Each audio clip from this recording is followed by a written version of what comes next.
dating aktres na si Michelle Madrigal, aminadong grateful sa kanyang asawang si Kevin Neal.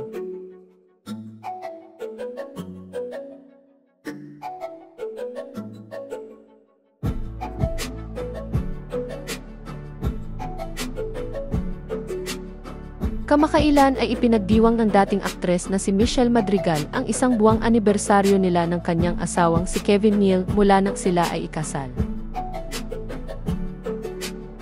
Matatandaan kasing ikinasal ang dalawa noong July 22, 2024. Sa kanyang post noong July 25, 2024, pinasalamatan ni Michelle si Kevin dahil lagi nitong inuuna ang mga pangangailangan niya at dahil tinuturing nitong sariling anak ang anak niyang si Anika.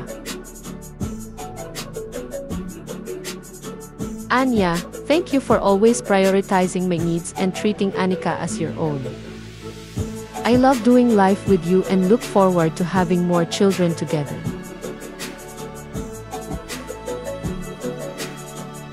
Kaya naman nitong Biyernes, August 23, 2024, ay ibinahagi ni ng dating aktres ang ilang mga litrato na kuha sa pag-iisang dibdib nila ng kanyang asawa. Sa caption ng kanyang post, sinabi ni Michelle na sa isang buwan nilang pagsasama bilang mag-asawa ay nadiskubre niyang mas lalong gumaan ang buhay niya dahil kay Kevin. Sinabi rin niya na marunong daw ang kanyang asawa na makinig, mag-alaga, at magmahal hindi lang sa kanya, kundi pati na rin sa kanyang anak na si Anika.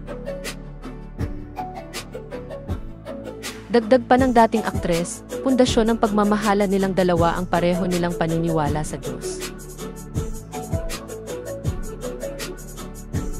Anya, 1 month of marriage with the man who makes life softer and sweeter.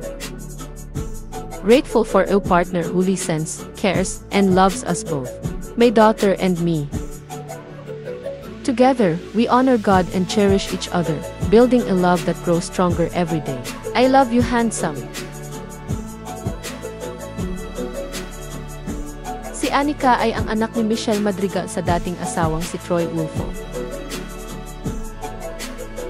Nirepost naman ni Michelle sa Instagram stories ang kanyang post at sinabing excited na siya sa date night nila ni Kevin.